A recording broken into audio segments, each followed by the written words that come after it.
She said the first thing is you need to position it, your brand. First, know your brand. Know who your target is, know what your product is going to give them, and then position it accordingly.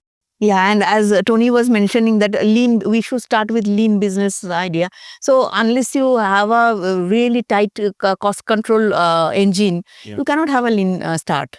You may have very complex ideas, but your investor needs to see it in a very simple way. So the less complicated it is, the less clutter it is, the better. Hello viewers, I welcome you all in Start Up Shujaa. Many of you know that a few months ago we have started a podcast series named Conversation with Business Shujaas, where we invite the business leaders and the professional leaders to talk about their incredible professional journey. Parallelly, we are starting another podcast series named Roundtable with Industry Experts, where we will be inviting a set of industry experts who will be discussing about various aspects, opportunities and challenges of startup businesses. Today is the first episode of that series where our guests will be some of our mentors from Startup Shujaa. I am Ananya Pal, founder and CEO of Startup Shujaa. I shall be the host of this podcast series.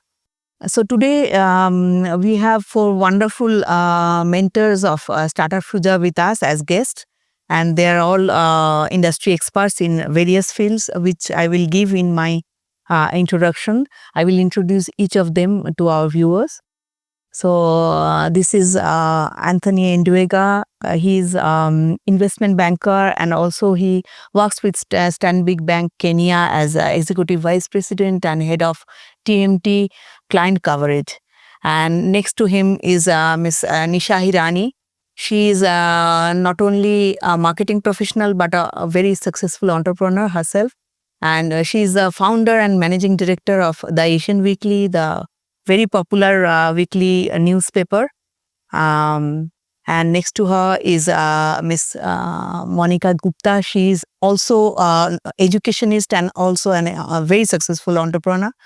And she is the director of Mask University and also Mask Fashion and Care. And next to me is CA Praveen Bajaj. He is a finance expert. He is a chartered accountant from India, and he is the CFO of Kalu Works Limited. And that's how we'll start now our conversation. So Tony, I would like to start with you. You are the investment banker. So I would like to get your insight about the challenges the startup entrepreneurs face in procuring fund, because that is one of the most problematic area in startup businesses. And as we know that VCs are mostly from outside and they are declining, reducing now. And bank debt is expensive. So angel investors they are very significant for the startups. So if you can give some tips about how to face the investors, especially the angel investors. Yeah. No, great question, and I'm grateful to be here. Thank you for the invitation. Look, it's a pertinent question, and the question of funding is a difficult one. It's a challenging one to a lot of startups. The economic environment does not make it easy. We know that we are in challenging times, not just in the country, but also globally.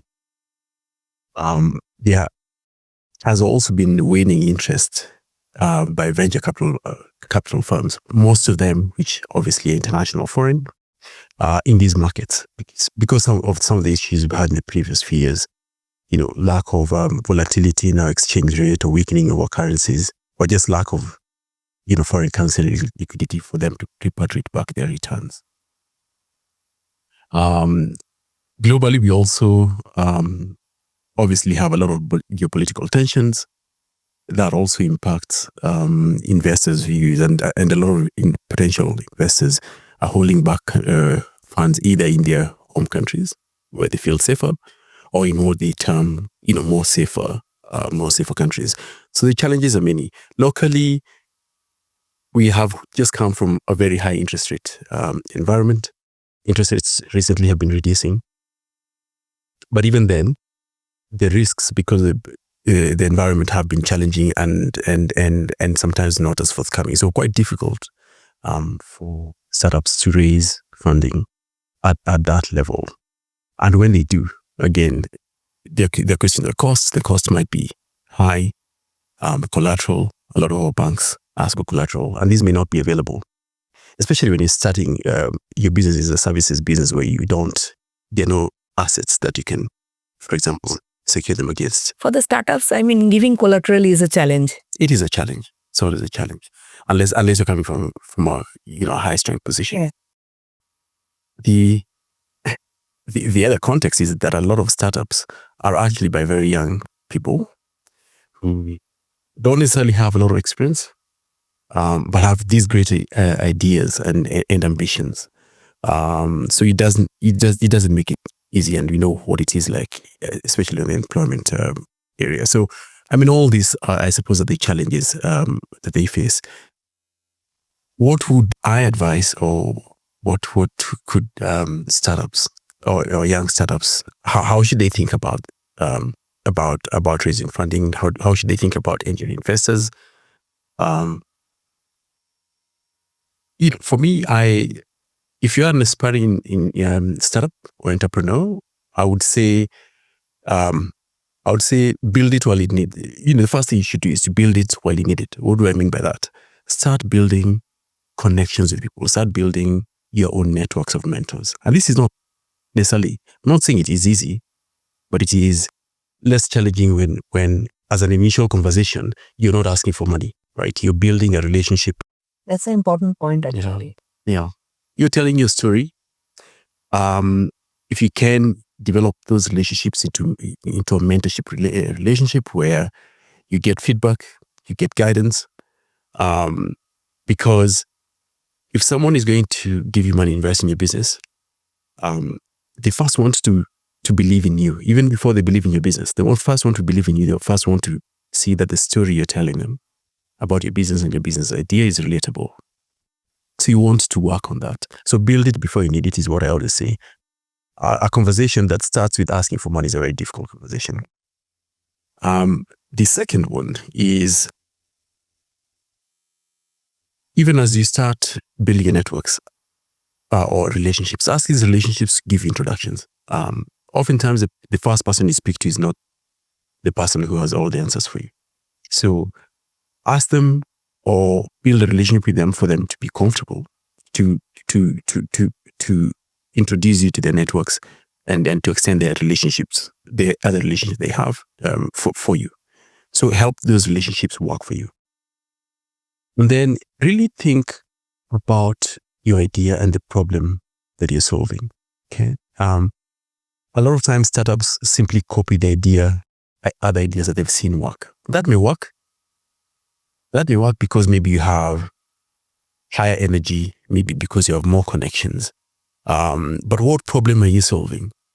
And is that a problem that needs solving? And is it a problem that someone can actually finance? Think about that. And sometimes these ideas get refined, in the course of mentorship or building these relationships. So show that. But then the other thing is, you want to do some level of bootstrapping. In other words, whatever it is you can put in your business, place your own resources, whether it's your time. Yeah. So when you have a business idea and you start working on it and you refine it, it's good to show what investors call skin in the game. Okay. So bootstrap yourself.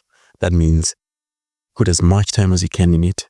If, for example, you're employed part-time, put those resources into that business to show your would-be investors that, yes, you're actually invested in this business. You're not just going to ask for the money. And sometimes it may not be money. It may just be the resources that you're able to afford, and those resources can include time. So do as much of that as possible. Try really reduce your costs. I mean, try show that you can run a very lean operation, a very lean business, and that you can extract a lot from very lean resources. All investors want to see that. They won't see that. The exposure will be limited in that way. They'll be limited that way. And no investor wants to come in to pay a startup founder who's on a high salary, So that level of restraint and prudence is quite important. And then educate yourself on the possibilities. What are the possibilities of funding? Sometimes it's not just straight equity. There are other instruments that one can use. Inform yourself on local mentorship networks or angel networks. What you're doing with Shujaa, as an example, and is a good example. Get yourself into these forums and start building from there. Understanding the language that investors talk, what they think, how they make decisions, what they like, because that's important if you're going to raise money from them. And then be very persistent. You're not going to raise money or funds from anyone if you fall in your first challenge. Be very persistent. Sometimes that means you pivot. You start with a business idea and then one route is not delivering what you want, and you have to change tack or change the product or change something about the service that you're trying to extend. Be very, very persistent, but and pivot where you can. But you have to show that hunger. Someone has to believe. That I think gets to the other person. They understand that you're really into it. You're really into it. And I'll take it back to the beginning where we started. It all starts with you. Angel investors will invest in you, will buy into your story, and will buy into you as a person. If they can trust you, they will be interested in that. So with, taking that trail from his conversation, I would like to come to you. That Nisha, you are not only an entrepreneur, but you come from a family of entrepreneurs. So you do investments. So what are the factors that you try to take from the pitch deck that is presented to you? In fact, in Start Up Shujaa, as mentor, you give your feedback to the pitch deck. So if you can give us 2-3 tips that you prefer to look at. I think what Tony said, the first thing is, I need to believe in you. So you need to come with that idea. You need to be the person who has that background. So if I'm going to be coming up into a product which is very digital or IT, but I'm not from that background, and if I don't understand the product, your investor will not. You will not be able to pitch it to them. So I think the first thing starts with you. You need to know what you're doing, and it has to come from within. So that's the first thing I think any investor would look at. And then obviously the next thing comes on your plan, on your 5-year plan. When are we going to get the profits? That's the first thing the investor is going to look at. And what Tony said, keep it tight. I want to see where I'm going to make the money. So I think those are the 3 points which, as an investor, I think I would look into. Monica, even you are an entrepreneur and also you look for investments where you find interesting projects. So what is your, input about it? As they are saying that what you look into a project that, okay, this project I find interesting. What are the factors that work for you? First of all, I want to see the innovation. Because in my opinion, whatever the product you launch, you need to, some innovation is very important because it's a key of success. And then definitely Nisha and Tony is also mentioned that the profitability is also very important because we are here for money. Business is a money. So if the business is profitable, then definitely I really want to go for an investment. And another thing, I want to see the person individually, what kind of person they are. They are just like for a fluke, or maybe they are hardworking and they have a focused goal. So these 3 things I can see. Even this resonates with what you two said, that it starts with you. And Praveen, what is your input about it? You are a finance guy, you deal with numbers and analytics. So a pitch deck from your point of view, I know will be numbers. And of course, most of our investors are people of numbers. So what will be your input about it, that in the pitch deck, what you would like to concentrate on? Yeah, thanks, Ranaji. See, the most important part, as you mentioned, as a business person, they always will look ROI. See, if I'm investing and what time, my period, I will get back my return. And the most important thing, the success rate. when you are putting some your money in any business. And startup usually is risk rate is very high. So what is the success rate? So ROI and other financial parameters everyone will look. It is not like, if they don't know, they understand this thing. The most important thing, they see the team behind the project and how strong they are in the execution. Usually what I have learned from my experience, they want to see their knowledge, skill, experience and integrity, and how strong they are in the execution. Because ideas are good. Many people have idea, but when you come to the execution, the challenges comes there. So they want, suppose you are in the IT, you are putting the IT startup, and the team behind it has not very good knowledge or experience in the IT. The people who are As coming Nisha as an was investment, they will not see very excited to invest in that idea. So team behind that should be matching with the Yeah, they should be able to give you that support and to execute. Yeah, and business plan. Business plan is very, very, should be strong. They read the numbers, and from the numbers they get the insight very fast. Even they don't. You are good in this communication skill, storytelling. All those are okay. Those are the requirements. To numbers. And no business plan. How good you are in your business plan. So sometimes people come with very like you are starting a startup and you are targeting a very high growth. And high growth in the initial period is very difficult to achieve. So you have to go gradually. And I think people miss that point. So business plan, strength in the business plan is the most important, which people see. It has to be realistic. Realistic. And team in the execution, because that is the major challenge comes. Any idea is good, but until unless you are able to execute. So you cannot do it all alone. Correct. Yes. Yeah. And team, they always want to see the team behind it. Yeah. Definitely. And one of the points you raised is the business plan and what to do to develop the business plan. It helps that you have some level of track record. I mean, very few people will ever invest purely on a business plan on paper. On paper. What have you done? However small, what have you done? You need to start showing that momentum. Yeah. Now it translates to the business plan. Correct. As Praveet says. So this is, I'm sure our viewers will really enjoy listening to all this. And Monica, I would like to ask you another point. Then I'll go to, of course, other people also. Like you are an entrepreneur, and when you have one business line in FMCG in the retail business. So how difficult it is to develop a brand in a new place, in a new market, and to penetrate that retail market, how difficult it is, and what are the few tips that you would like to give to our viewers about that? Yeah, first of all, I am very honored to be here. It's a wonderful platform for the roundtable discussions. So that is a very, very difficult thing, because building a brand is really tough, because you need to set a very, very focused goal, and you need a lot of groundwork, plenty of groundwork, including legal compliances, financial aspects. And then what I challenge, definitely I challenge, is a brand positioning. Because the brand positioning, if I'm talking about the retail market, because I'm very lucky, I entered with the education. Education is a service industry, and this service industry gives me a lot of customers, and I create a very good network with them.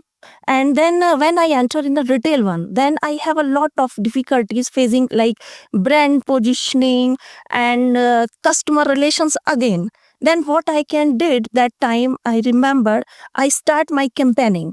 It's called, because my first product is sanitary pad, muscare sanitary pad. Then I started #V4She, and it creates a noise in young generation. It's not only the females, girls, but males was also included in my campaigning. So that campaigning helps me to stand my brand, because without any name, without anything, it's very difficult to stand in the market nicely. So you need something before. Yeah, and especially in retail market, you are dealing with B2C, directly to the customer. So there, to get their confidence is really tough. Yes, yes. So that's why I started this way, because I have experience about the education field, and education is a totally service industry. So I have little experience. Then I use that experience in the retail market, and branding is it till now. If you are starting the brand, you need every time cementing your brand, even entire life or business endeavor, because it's really need every time, because every time we are facing a different type of difficulties, and then we have a different type of solution as well. So yes, brand positioning, and then customer relations, and then maintain the brand, the product quality. consistency is really important. Distribution channels are the another challenge for us. And if I'm talking about the social media market, yeah, we are doing social media marketing in a different ways. But the challenges, I think, the financial aspects, legal compliances, and then brand positioning, maintenance, and which I really faced, teamwork. So good, As Praveen was mentioning. finding a good people and sustain them is also the very challenging for every entrepreneur, because if you don't have a good team, then you can't do anything, because every here and there we need a team. Even the small things we need a team. So sustain that team is very important. And if I'm talking about that penetrate the market, then for a new generation, then they can go for first of all, they need to set the focus goal. Definitely the focus goal, what they really want to do, need to know about the competitor, what they are doing. Because because the business trend is always change. And if you don't know about the competitor, Yes. what they are doing, and they are doing different ways. So you have to be very cautious of Know your competitors. what they are doing. Know your market, know your competitors. You need to do the market survey and then the competitors also. So that's kind of social media they can do. And then the other part, because sometimes it's very important, like your platform. So if it's this kind of platform, they can grab the knowledge from industry experts, then it will be a very useful for them. Yeah, as Tony was saying, that mentoring is very important part of the success of. They can grab some important things which they faced, and they are expert now. So if they can take that small tips, then they can go ahead. So, and then if they are able to understand the risk about the finance or other things, and then they understand the market very well, they have innovation thoughts like confidence or overconfidence. So I think if they are confident, then there is no sky limit. They can promote their wings and soar high. Yeah, and there I think, as you were mentioning, the business plan, if the business plan is realistic, you will not be overconfident, you will be confident. Confident. Yeah. Some people are very overconfident. Yes, I'm doing that. Yeah. That one, when they come for the reality, it was. Yeah, because I think this comes from the fact that when you have an idea, you are passionate about it. That's why you are trying to do it, and because you are passionate, sometimes it is very difficult for you to judge your own thing dispassionately, getting detached and judging your idea. You get biased, and because of that bias, sometimes you become over optimistic, and it's really overconfidence, as you were saying, that comes. Because they don't have innovation ideas. Because if you are branding a brand, you have to be different from others. So it means your product have to be innovated somewhere else. So you need some innovation, then you can go ahead. Even the marketing planning, even the social media marketing, you need. You to be innovative, yes. You have to be different from others. And one thing also I really mention in this platform, when you are an entrepreneur, you have to know knowledge about all the aspect of the business. Like you know the marketing, you know the sales, you know the product manufacturing, you know this kind of work, like Mr. Bajaj is also doing the CA, little work, not. You should be hands-on. You should be hands-on in everything. You need to understand the small thing. Then you become a Yeah, if you are blindly depending on anyone for any aspect, then I mean there is a possibility that you might fail. Yeah, you have to learn the small things from every corner of the business. Then you become a very good successful. Yeah, I think that starts with the business plan. Because once you put in the business plan, everything is there. And if you understand that very well and execute it the way you've put it, everything you've put in is there. Your product is there, your marketing is there, your operations is there, your management is there, your finance is there. So I think that it starts with the business plan. If that is really well done, chances of you failing might be slim. Yeah, I was actually about to come to you because when it comes to branding, you are in media and you are doing so successfully. Even during the difficult time of COVID, you sailed through so well. And and a lot of people actually advertise in your paper for branding. So if you can give us some input, as she was saying, about developing a new brand, especially in the retail market. So I think with retail, what she said, the first thing is you need to position it, your brand. First, know your brand. Know who your target is, know what your product is going to give them, and then position it accordingly. If you're going to do what your competitors are doing exactly, then you're no different. So when you say innovation, your product has to be innovative, your marketing has to be innovative. Internal, your team has to be very innovative. So, and your team has to believe in what you're doing. If you jointly don't believe, I don't think that progress will come. Yeah, if they come only for money, just to get their salary, then it's not really working. So I think a brand comes together with the people who believe in that brand. So once you all do it together, that is how the brand will grow. And it has to be the same vision. Then that's from the Asian Weekly, that's what we saw. We came in with 4 people. The 2 directors, we had a designer and a writer. But the goal was the same. We believed in what we were doing. We had a vision of what this paper is going to do. And that's how we built it. And then whoever we employed believed in the brand and still do. So I think it comes from innovation in the brand, but also internally. Okay. And in this, with this thing only, I would like to ask you another thing. She mentioned about the importance of social media, how to use social media.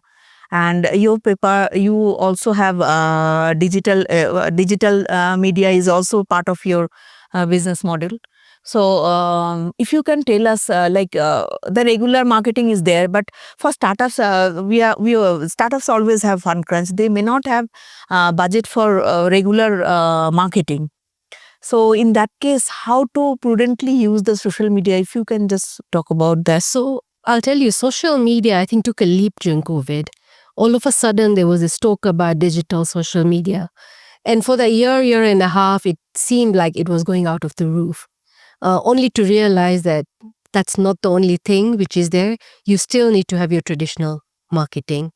I will say, I think whoever's starting up anything, you in your business plan need to have a budget for 5 years for your marketing. Because social media will not take you where traditional marketing does. Each form of marketing or advertising will add value to you in terms of who your audience is. So if you just rely on social media, we're all seated here, how much do you consume of your social? You have your phone, but if I've seen the Asian Weekly today, I might scroll it tomorrow because your brain has registered that and you think that is not of importance to me today. So you'll scroll through it. So the next time when I put something out which is important, you'll still scroll through it. So you need to get your mix right. So whether it's a billboard, whether it's radio, whether it's TV, each audience will come to you as a customer. So social media is great, but that's not where your sales happen. So there's marketing. Under marketing comes your advertising and sales. So you'll do your marketing, but it will not necessarily give your sales.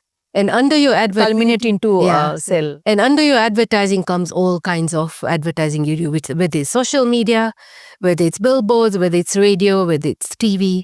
So once you get that mix right, I think you should be able to target your audience.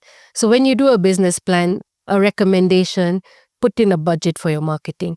As much as you need money for your products, you need money to get your product out there. Even Tony mentioned that the customer networking is a key of business success. Yeah, as you were saying that you started with networking also. from your university network. Yeah. Kind of. And if you understand the financial pain of your customer, then you're good to go. Yes. Okay. So next, I would like to come to you, Praveen. That okay, we are talking about branding, marketing, and all this, and investor. But one point I have seen in my experience as I cater to as a consultant, I cater to the SMEs. I have seen in India, also in Kenya, that the startups they really do not understand the importance of maintaining proper books of accounts. So, if you can talk about that, I would want my viewers to listen to you properly and take it seriously. That how important is it to maintain proper books of accounts, and also how it helps the analytics, how it helps you in taking proper business decisions, and also gives you financial agility. Yeah, so question. So let me split it into two parts. First part, maintaining of the books of account. So if I use one word, that is essential. You cannot go without books of account. No. It is the most essential things when you start your business, or you are already established business. Why? It's very simple. There are many reasons. The first one is legal compliance. So you need to be compliant when you are starting your business, or you are already an established business. You have to submit various returns to the government, or various tax authorities, or legal agencies, or it may be various unions. They are waiting for your reports or returns. So those returns need data. The data will come from the accounts, and account should be maintained properly. So properly means timely and accurately. So both things is important. And other than this, when you're talking about your business, other than the legal, you are growing your business. Mm. You need capital. So maybe capital is coming from, finance is coming from either bank or outside investors. They always want to see the numbers. They want to see how much penalty you have in your books, how much illegal cases. Why? Because of the penalties, they see your system, internal system is weak. That is a red flag for the investors. Yes.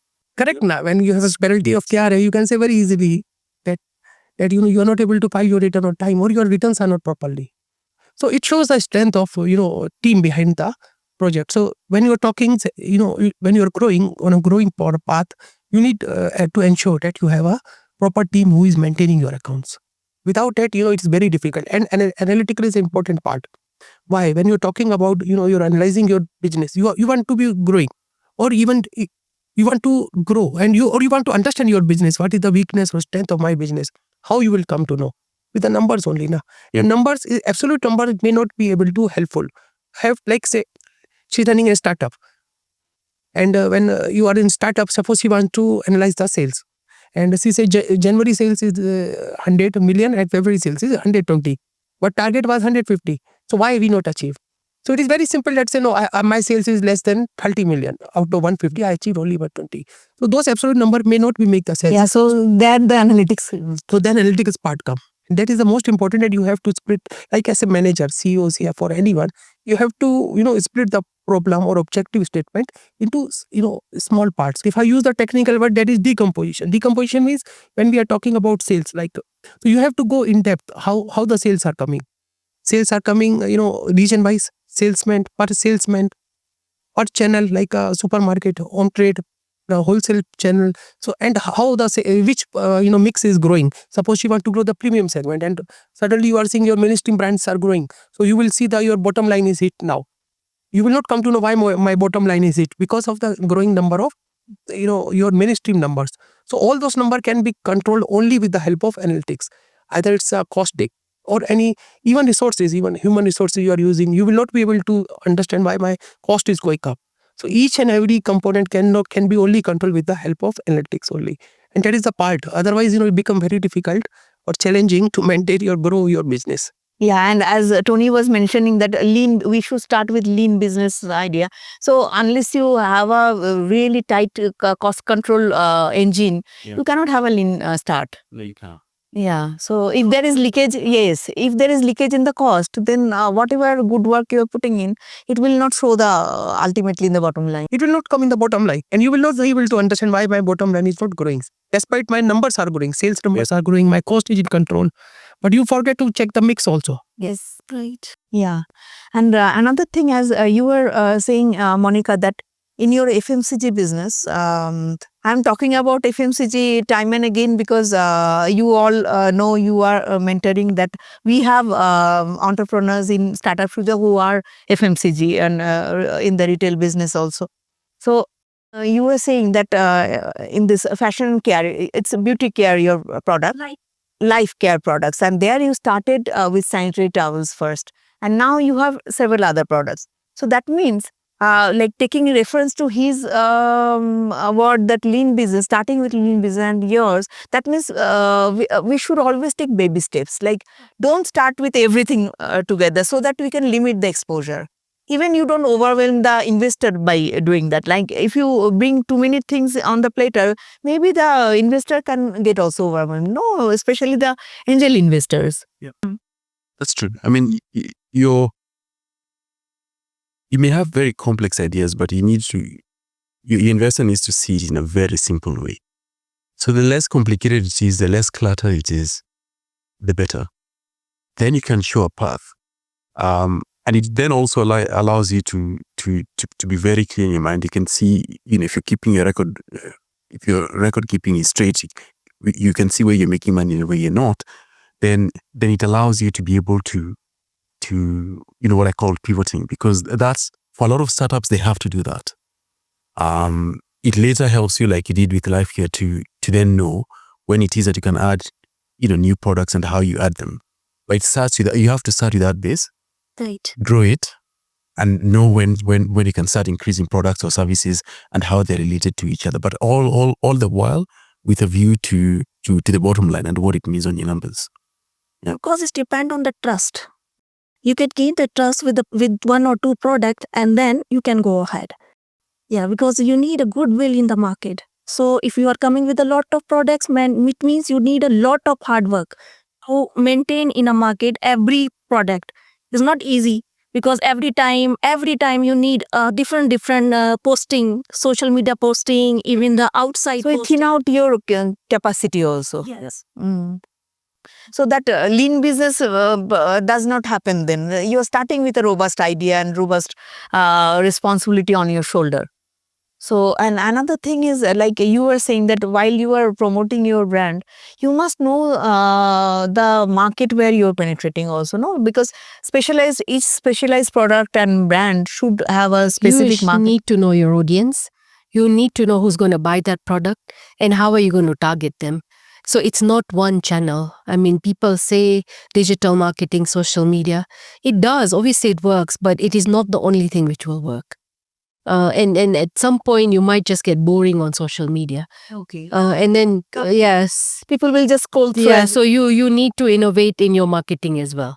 It has to be interesting, eye-catching, and should make sense. It should not be some false promise as well as. Yeah, because I feel the honesty should come up. I mean, be it your investors or be it your consumers, they should see the honesty that you have in you. Otherwise, it won't work. Not in the long run, for sure. Yes, and Trends are changing quickly. yeah, so that is another thing. Like the trends, especially in fashion and beauty care and all these trends really change. Even in tech also. Like tech is so dynamic. Every day you are having a new concept, new competitor who might grab your market share. So you have to be really agile, and for to maintain agility, books of accounts and analytics is very, very important. So I think it was a lovely discussion, and our viewers don't know that we keep meeting and keep discussing about all this, and that is how we pass it on to our mentees also. So thank you, Tony, thank you, Nisha, thank you, Monica and Praveen. Thank you so much, and thank you, viewers. Be in touch with us, and if you have any question for us, for any particular guest or in general anything, write in the comment. We will try to satisfy you. Thank you. Thank you.